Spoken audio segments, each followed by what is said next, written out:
come on.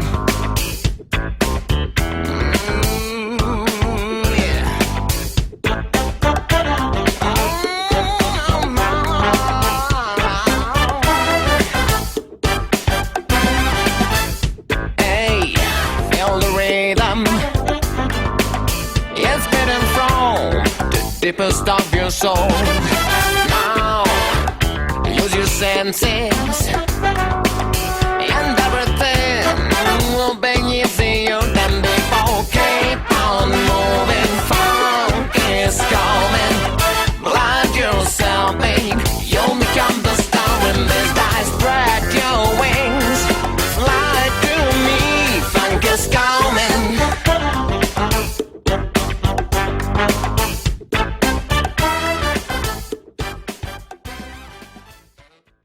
So, Agrippa, international man of mystery, or failed beer salesman. Who the fuck are you, Agrippa? I like the failed beer salesman. I'm not sure where that one came from, but okay, we'll run with that. An Australian living in London, turned 60 this year, which was a bit of a scare. Somehow found myself fucking about on the internet and meeting all you guys. I guess you'd call me an investment banker, even though that's not really my core skill set. But I act for a bunch of clients around the world doing sort of mergers and acquisitions and raising capital and that sort of stuff. So, yeah, I mean, you came, you were already involved during the G Plus days, but, Yeah. yeah, and that's the funny thing, because I mean, I'm not the kind of guy which pays a lot of attention, because, I mean, fuck everybody, right? But you were not exactly, how can I say, prominent, or and I think it was mostly because you were not really involved in the discussions per se. You were always kind of like a spearhead going against people for reasons, right? Am I correct Yeah, in I mean, that? I got invited. I know going for this, getting ready for this interview. I was trying to remember how the hell I got into this community, for want of a better word. And it started with Kent Hovind. And for the life of me, I can't remember who told me to look at Kent Hovind and how I actually discovered YouTube. I wasn't even aware YouTube really existed back in, I think it was late 2016. I sort of joined YouTube and found Kent Hovind at the same time. And that's where I spent most of my days trolling and going through the exercise of learning that YEC, Young Earth Creationism, actually existed, which just blew my mind. And I had no idea about, soccer counts and all that stuff. So, I started, on YouTube trying to have conversations with Young Earth Creationists, which didn't go well. And I met Steve in the sort of comment section, because there was no live chats back in those days. And he said, "Hey man, why don't you come across, and I've got this great debate community thing set up, and it's interesting people." And I think there might have been 40 or 50 members when I sort of came across, but I was never. I was sort of pre-COVID nonsense, so I was never someone to jump into hangouts and do all that sort of stuff, because I was either traveling or just not interested. Let's dig a little bit about the Kent Owen thing, because again, that is something I think it's really interesting. Before getting to more recent events, but the Kent Owen things, you went against the guy, guns blazing and taking no prisoners attitude. Is it? I mean, can you please describe a little bit what the fuck happened between you and Kent Owen? Because I think it's fair to say that he doesn't consider you as his biggest fan, right? No, certainly there's a little bit of animosity there. Look, I genuinely started out trying to understand what this young earth creationism was about, and I watched a lot of Logic's early stuff and found them absolutely hilarious. And funnily enough, I still revisit those from time to time if I'm bored. What am I going to listen to or watch? because they were very entertaining, extremely funny, but also, quite factual. So I tried to have conversations with young Earth creationists about, age of the Earth, because I've got a little bit of, rock breaking background in my academia. And then I got the usual sort of runarounds, and then Kent sort of saw me in comment section and started to engage with me and called me out for debates. And I just said, I'm not going to debate you. You don't have a proper degree. And then I got blocked. Well, I think I lost count at 100 sock accounts I used on Kent Hovind's channel, to the point where I actually called him a couple of times when he challenged me for a debate and said, look, if you can tell me what the chemical bond is in H2O, I'll debate you. And he got it wrong. And I said, well, I'm sorry, then there's just no point. And that then morphed into when Aaron was doing his live stream debate with Kent, or his live, to and fro's. Kent used to use SpongeBob pants as an icon to, put shit on atheists. I sent an email, just 2 emails it was, to Kent's technical guy saying, look, I don't want to alarm you, but, that's a Viacom trademark. And I got a mate that's a senior VP in Viacom in New York, and they're sort of clamping down on all this. Well, Kent stopped the video exchange with Aaron for about a week and went and scrubbed all the SpongeBob SquarePants images off his videos. See, Kent doesn't particularly like me. Okay, yeah. But it was always something. So it started civil, and then it went into a shitstorm. Yeah, and look, I've always tried to have some sort of reasonable conversation, and you've been around way longer than I have. 99.9% of the time, you're dealing with idiots who don't want to have a conversation. They just want to throw shit, and I don't mind throwing shit. It's a lot less pain than having a decent conversation. So what is your threshold level when dealing with people that I actually don't have one. I can get to the point where a single emoji is enough to actually wind most of these people up. Just a single emoji. For some reason, nicknames are absolute poison to these people. And I literally am throwing kindergarten level insults on the internet, which takes no time, no energy, no effort, no thought. It's literally kindergarten stuff. So there is no threshold. I'll deal with any idiot if they're funny enough, if they reply and take it seriously. And most of them do take it very seriously. So you said that you started, you joined the community, or whatever the hell we want to call this thing. I mean, I'm not a big fan of the word, you know that. But yeah, I know that. Me either. It's a stupid word. We need some other collective name. Yeah. Calm. Let's call it calm. Okay, let's call it calm. All right. And so you said that you joined this, kind of environment because of Steve. So he actually invited you. Yeah, Steve actually invited me across, and look, I enjoyed the G+. There were some good discussions. I met people like Hogtie. I had little never spoke to anyone till really right at the end of G+. When I think Drag set up his Discord, I joined his Discord, and that's when I first started talking. And of course, now you can't shut me the fuck up. So I was never one to jump into the old Google Hangouts or live streams or that sort of stuff, because I was such a newbie at I'm an atheist. Oh, okay, whatever that really means, and whatever the definition you want to use. Careful there. Yeah, I know. Yeah. But to me, it wasn't the atheist thing wasn't that big a deal, and I still don't think it is that big a deal. It's just okay, that doesn't make sense. I don't buy that story. End of conversation. The science bit did intrigue me, and I did enjoy the science bit because it was, going back into some of the stuff I did way back in my late 20s, when I did my degree. And of course, I'm way out of date, by no means a scientist. But it was interesting to go back and revisit that. But again, that got sort of boring too. So, the end of the G+ from Google was sort of the end, I guess, of my, for want of a better term, atheist activation or atheist activist type role, if that's what it was. It just became rather boring, and I sort of just drifted away after that until Drag Server came sort of live. And then I was, I recognise some of these names, and sort of here we are now. Okay, let's try to raise it up a notch. Let me try, to be a little bit more of an asshole. So you spoke about Steve, right? Why is there so much animosity towards Steve? Because somebody might say that, that you hate the guy. Actually, that is. I think it's part of his narrative that you actually hate the guy. So let's assume that this is true. Why do you hate the guy?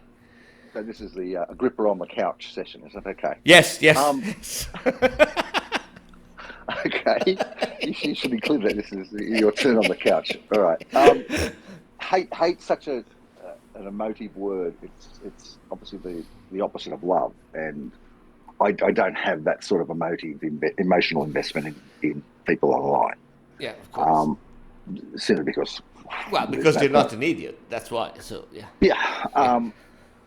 Steve. I really had no real engagement with Steve. I've never spoken to Steve at all, personally, as in a hangout or one-on-one, all been by text.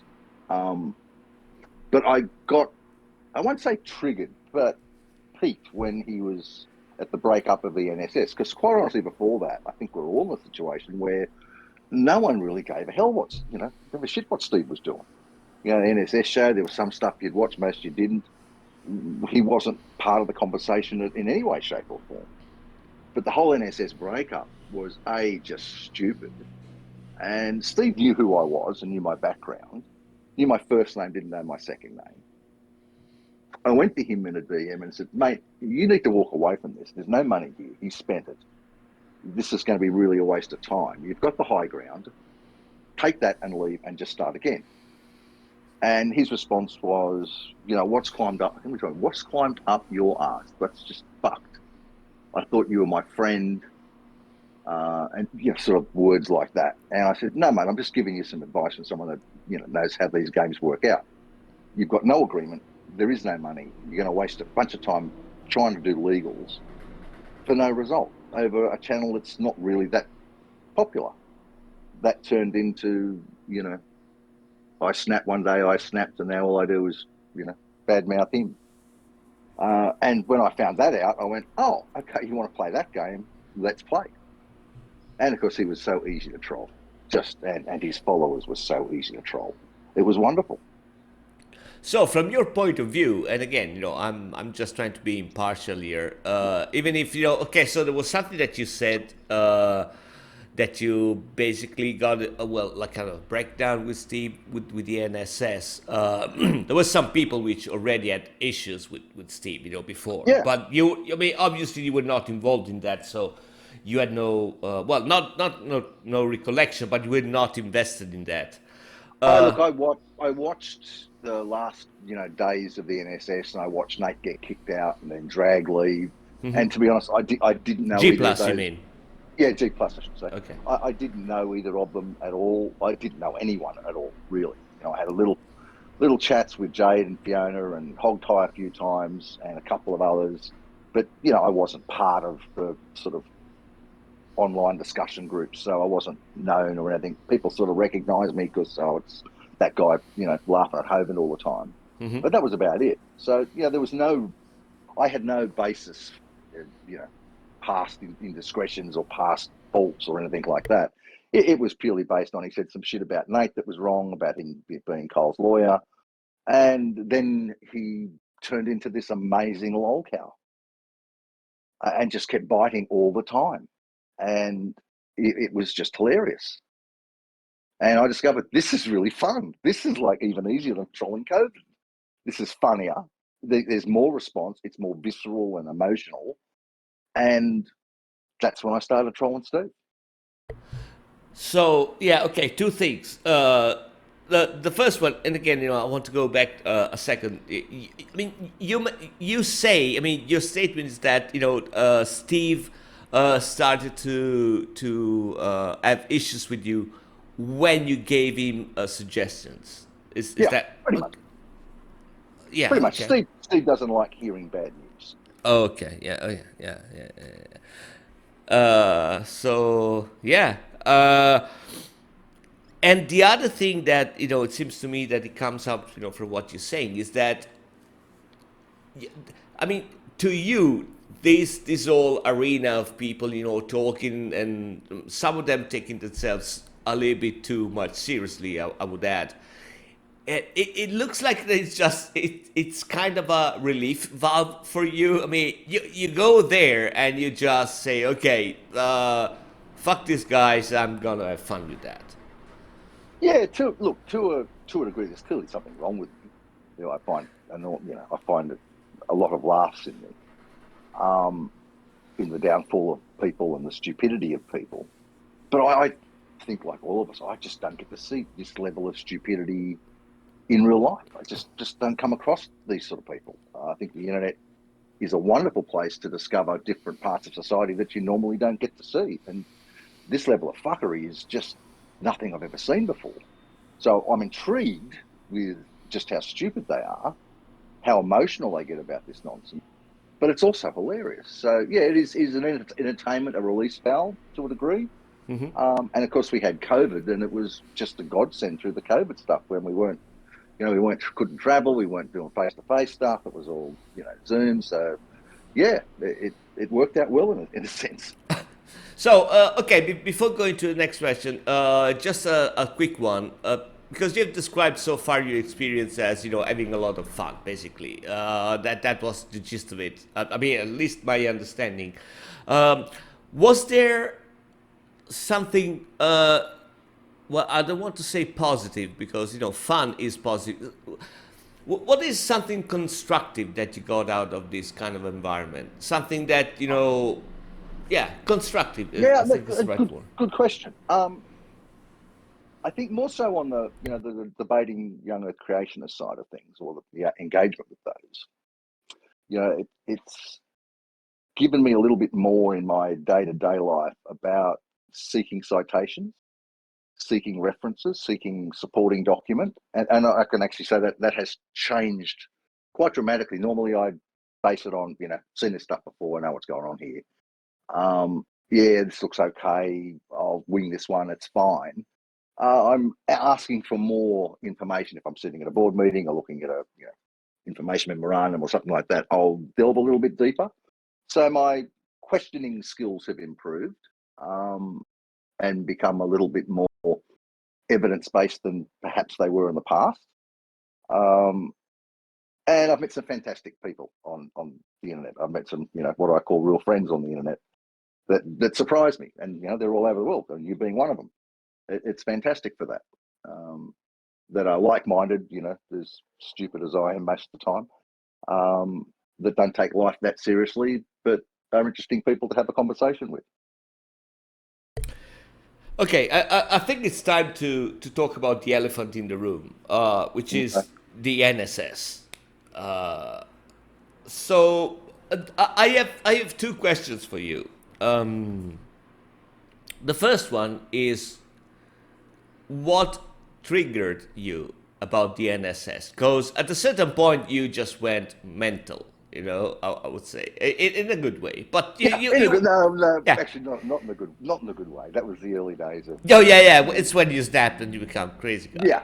So, what is there something specific that triggered you? Was it like, for example, I don't know, the crazy branding idea that Steve had, or his business attitude? I mean, was there something? Well, I think there's.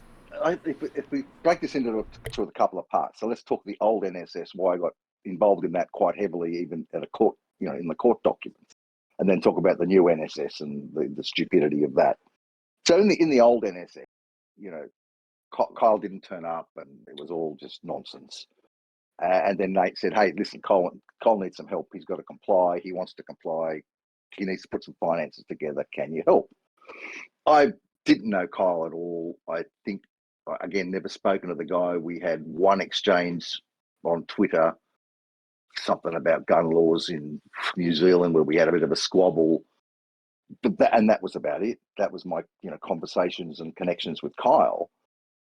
But this was a guy that had a default judgment. That how did he get out of this?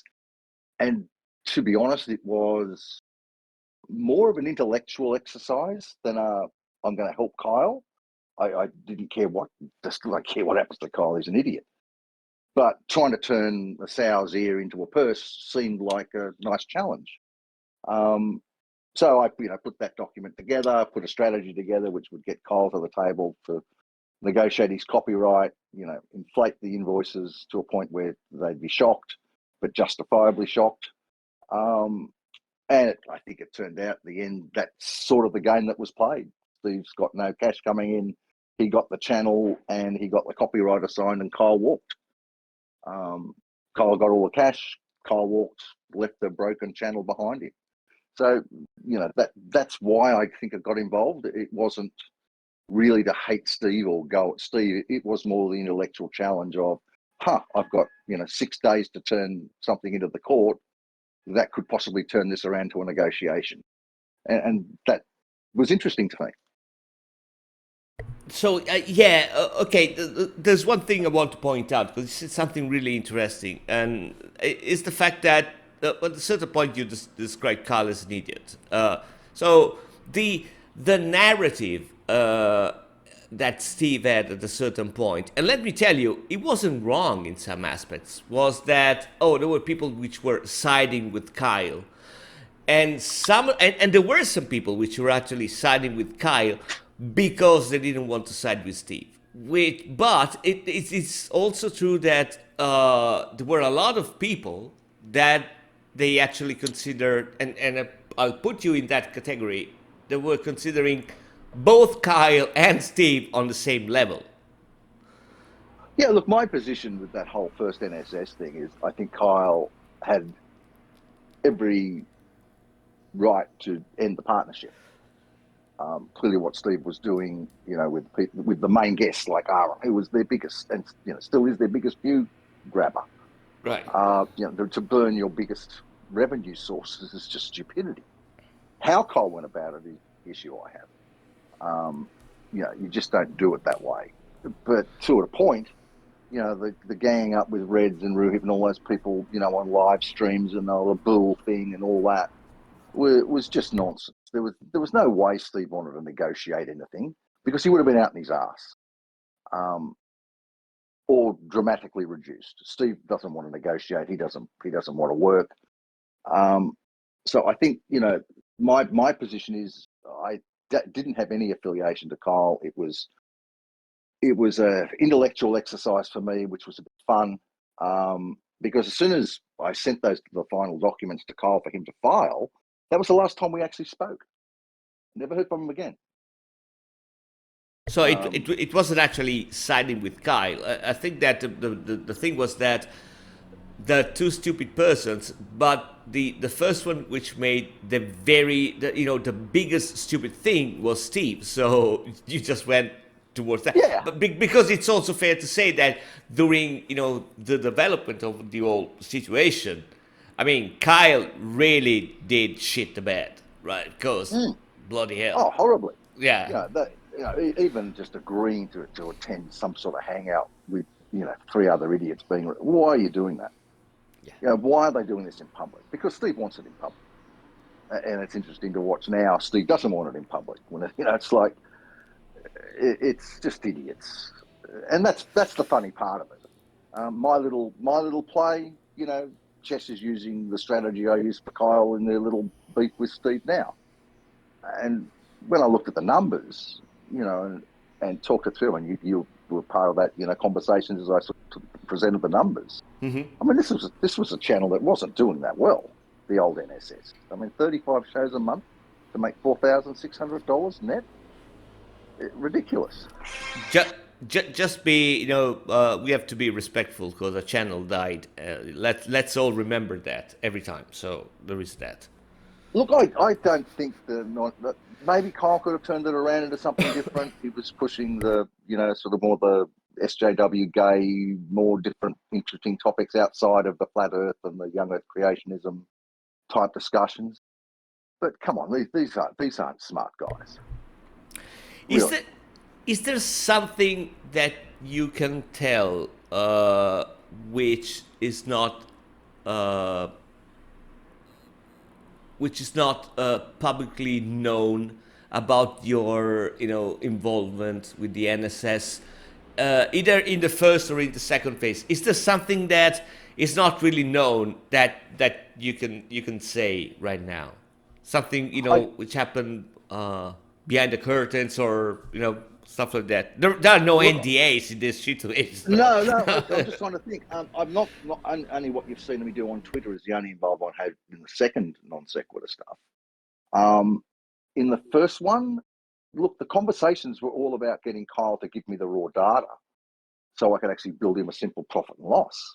Because, I mean, fuck me, only turn over 50 grand. It's not a complex exercise, but just getting the raw feeds out of the CSV files out of the actual source downloaded to me, took ages. Getting him to actually grasp this is going to save you took a lot more time than it should have. And that's when I realized I'm dealing with an idiot here. That I'm caring more about getting this document than he is. And, maybe I should have just stopped and let him just burn. But that's not how I roll. The whole, incorrect service thing that we spent way too much time on, and for fuck's sake, I know way too much than I should about North Carolina service laws. He told me that as he was driving back from dropping off the documents at the court, that he may have a solution that's going to blow this wide open. And at that stage, I didn't care. I'd done my bit with the documents. That's about the only sort of, I guess you'd call, confidential discussions that I had with the guy. It was very focused about getting this document out, him fully complying, handing over the channel, going through all the finances. There it all is. That was it.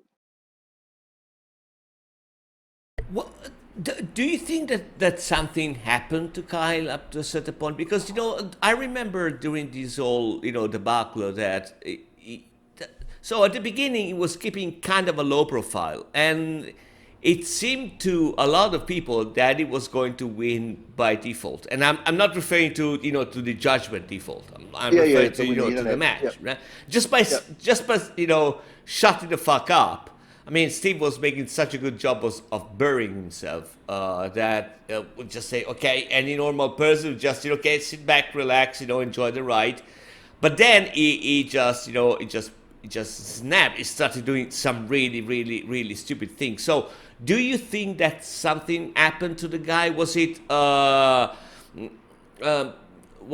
probably I don't know? Some people gave him the wrong advice and stuff like that. What is your take on that? Because it caught a lot of people by surprise, including, and I want to say, because I said it before, that is the part where Steve is right, I think. There is a lot of people actually. There was a lot of people actually, which was siding with Kyle just to spite Steve, and that was, to me, it was as fun to watch as the other side goes. Fuck me. Yeah, there's crazies both sides. Yeah, I think without playing online psychiatrist, the online adoration component is quite a real thing. I got a kick out of being on Nate's channel a couple of times. That was fun. It was, oh shit, Agrippa isn't just this troll. He sort of knows what he's talking about. Yeah, okay, that was fun. It's not something I need in my life, but remember, people like Steve and Kyle and really don't have much else going on in their life. And for Kyle, the Non Sequitur Show really was his baby. He was the one that did all the work and put all the passion in and did all the, for whatever you want to say about the old Non Sequitur, Kyle was the one that presented that in the way it was presented. Steve turned up. So I guess for him it was, giving the channel across when it was supposed to be, was I think February of 2020, was maybe a step too far for him, and he was looking for the simplest, quickest solution, and he thought he could hoodwink the courts by creating whatever he created about bank statements and not being served and all that stuff, because that was just a nonsense way of going about it. He'd lost. He didn't turn up the first time. Because if he turned up the first time and said there was no partnership, I don't think Steve could have actually proven there was one. So, but my original question, which was lost in me rambling, and I understand you're an old guy, so you don't remember stuff. I get you. Was do, do you think or do you know if Kyle, for example, at a certain point was badly? Somebody suggested something really bad, and he just lost it, or No, I think Kyle just was Kyle doing what Kyle did, you know, grifting and doing it the easy, trying to find the easiest way out of this in his head. Because there's no one I know that would give that advice. Even lay people would not give the advice that was, "Hey, it'd be a great idea if you manufactured a, incorrect service play." so Are you kidding?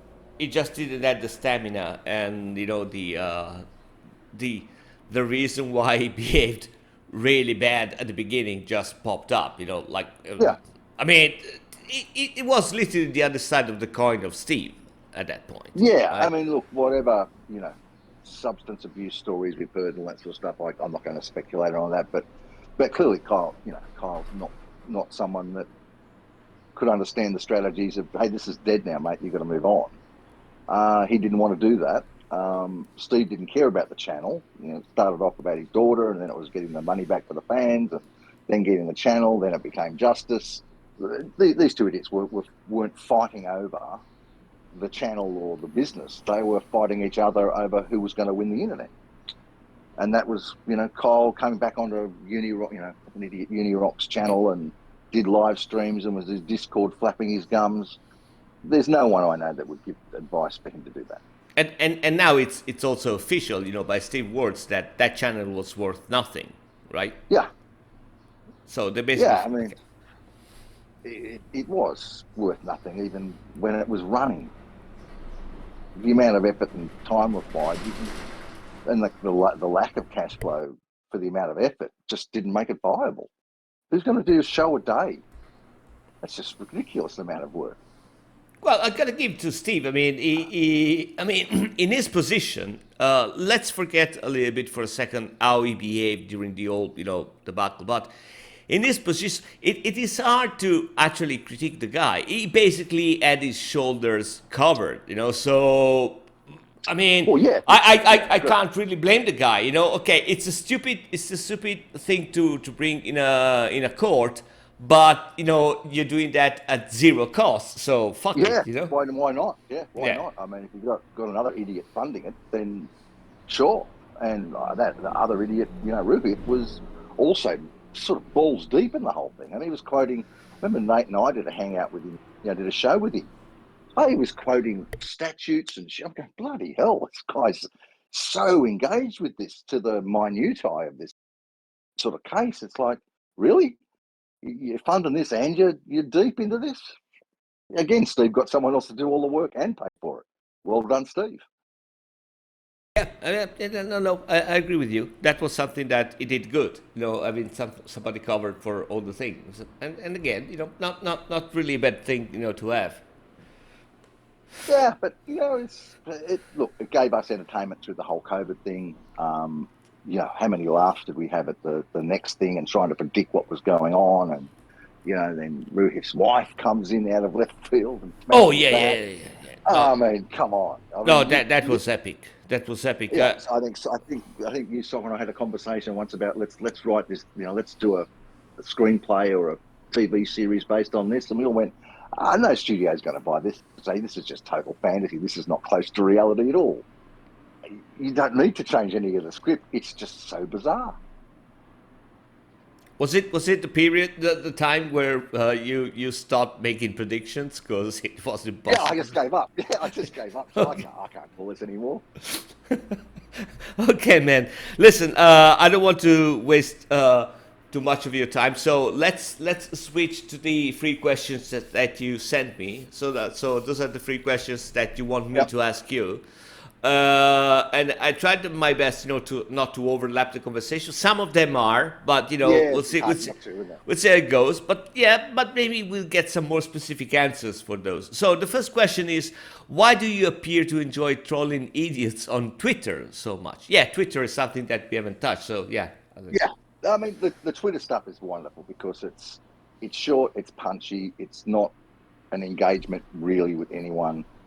And I just find it hilarious that my nicknames and a couple of emojis spark a Twitter war, and I get mass flagged, I get reported, I lose accounts, I come back, I'm vilified as this evil person because I've broken Twitter terms of service. When did Twitter terms of service become a moral fucking paradigm in society? That I've broken, it's fucking Agrippa, he's broken terms of service. I just find it hilarious. I really find it hilarious. And because of my lifestyle, I'm up late at night talking to Asia or somewhere, and it fills in the time in between calls. So I can knock off 5 or 6 Twitter feeds, wind up a few idiots, and that's leave them alone to it. So it's hilarious. Oh, so okay, good old fun. Yeah, it's a very good reason. It sometimes it's too underrated as a reason, but I still find it to be fantastic. Anyway, so second question is: do you think you will ever leave social media for good? Get tired of it? It's interesting. When I got the sort of Twitter holidays for a couple of months, I didn't miss it at all. Because it's easy to keep in touch because of Discord, other people taking the screenshots. No, the answer is no, because I'm not on Facebook. I don't have Instagram. I don't have anything else except Twitter and YouTube and Discord. That's it. And that's enough. I don't think I'd ever leave until something new comes along. It's too much fun. It's too easy. There's too many idiots still out there, and there'll be new idiots that'll come along and want to play. So no, I don't think I'll ever leave social media. I may not be there as much when I'm traveling and stuff, but I'll still be there. Yeah, this is the kind of news that is gonna freak out some people and make some other people happy at the same time. But yeah, good. So yeah, you heard it. The third question is: if you had the time and creative capability to have a YouTube channel, what type of content would you do? Well, the first part is creative capability. So clearly I'm not a video guy. I'd have to go through and, either employ someone to do all that bits and pieces for me. And this one's going to be close to you, and I think you already know the answer to this. I'd probably do a cooking show. Okay. The reason being is I get genuine relaxation from cooking. Whether it be, shitty Italian food or great French food, either way, I don't mind. You fucking cunt. Okay. But I do find it extremely relaxing, and I do find the whole theatre of cooking at home and setting a table and choosing wines, and I enjoy that. As we had fun in Rome, I enjoy going out for nice meals, but I also enjoy going into the markets and looking at the different types of foods and the different wines and eating at the more local trattorias or local bistro type meals. So I got a great passion for food and wine. Yeah, I don't remember you spitting anything in Rome, so yeah. Yeah. Yeah. That shitty Italian food was probably really good, right? Well, some of those wines God, they were amazing. They were just so nice. That was such a great weekend. That was wonderful. Yeah. And you asked me earlier, what else have you got? What have you got out of all this? Shit, you and Sam in Rome for a fantastic weekend. And what have we maybe spent out of that whole weekend? 15 minutes talking about this stupidity on the internet? Yeah, probably less than that, because my wife was president. She doesn't know shit about that, so fuck it. Yeah. So yeah, I struggle with this thing about real life friends and internet friends, and I get there's a whole bunch of people that we call acquaintances. Yeah. But I think after COVID, well, that's one of the things that if you remember back to the old Armani Walrus days when he first came into the Discord servers, Nick Suter, and talked about how he was deep friends with Steve. These fuckers had known each other 12 months. Never met in real life. Maybe talked fucking once a day about shit going on the internet. I don't think they know what friends are. Because I look at, you, Sam, and I meeting in Rome. It was easy. It was comfortable. It wasn't awkward. It wasn't like, oh, who the fuck are you? I don't know you. you're this totally different person. We were exactly the same in real life as we are on the internet. But Yeah. I guess, No. I mean, I understand and agree with you. That's an old beef that I had. You know, some people just find it bizarre that I had the position that I do not have friends on the internet because most of them I haven't met them. yeah, And you got to share a meal. You got to talk. I mean, you got to walk with them. You got to do stuff. I mean, you got to meet the guy. I mean, you never know, right? I mean, you might meet somebody, you know, on the internet which is a fantastic person. Then you meet him in real life, and he stinks, like literally stinks. So yeah. And you know, it's easy. It's easy to end the conversation as we're going to do soon and go. Oh, great to talk, mate. Catch you later. I've got to go. Excuse. But when you're sitting at the lunch table or dinner table. Fuck, what are we going to talk about now? We've done 5 minutes of our usual banter. Now what do we talk about? Fuck! How do I escape? Yeah, but there is also the fact that, we are characters on the internet. Because of the media, it's different. A lot of people present themselves in a different way. So that's true. So I'm not saying that the media makes the personality or the person, but it is different than dealing, in real life and in complex situations. So what it shows from the internet, it is not a given that is the real person. So no, I agree, and I think that's a position you should take until proven otherwise, basically. Yes, yeah, and that could be up to either you spend a lot of time and have lots of different conversations, and when people are bullshitting and when people are fake because people can't maintain that stories over a long period of time. They get caught out. It's just not worth your time investing that much in the internet. If you meet them in real life, then it changes, or you've invested a lot of time. Like, I've invested a lot of, Sock and I spent best part of 9 months on his deployment because of my time zones and his time zones. I was keeping him company on watch. So we talked about a whole bunch of life stuff. We know each other really well. Have we met yet? Still, sadly, no, because, he was scared of COVID coming to Rome. But hopefully this summer we'll catch up. Yeah. I mean, major pussy, I would say. Yeah, I know. But what can you say? Fucking sailor. Yeah. I mean, what the fuck? Okay, man. Listen, I'm gonna leave it here. All right, mate. It was, really good. I had a lot of fun. Me too.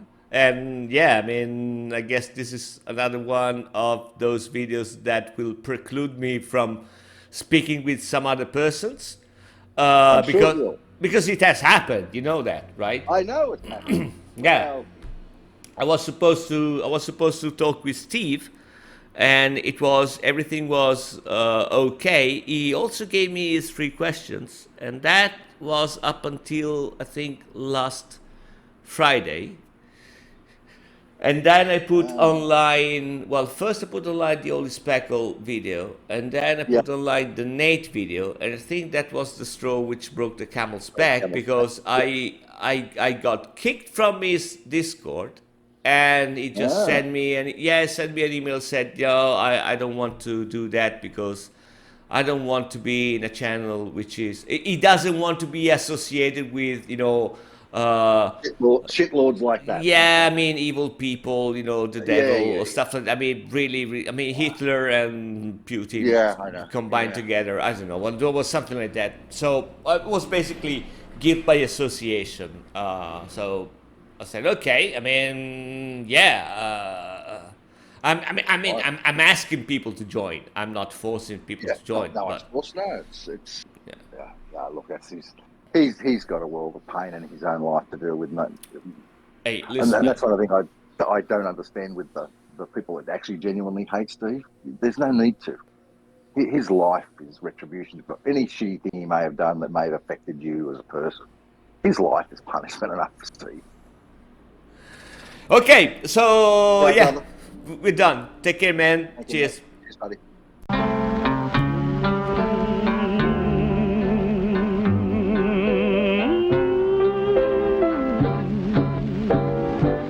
If I didn't care more than words can say. If I didn't care, would I feel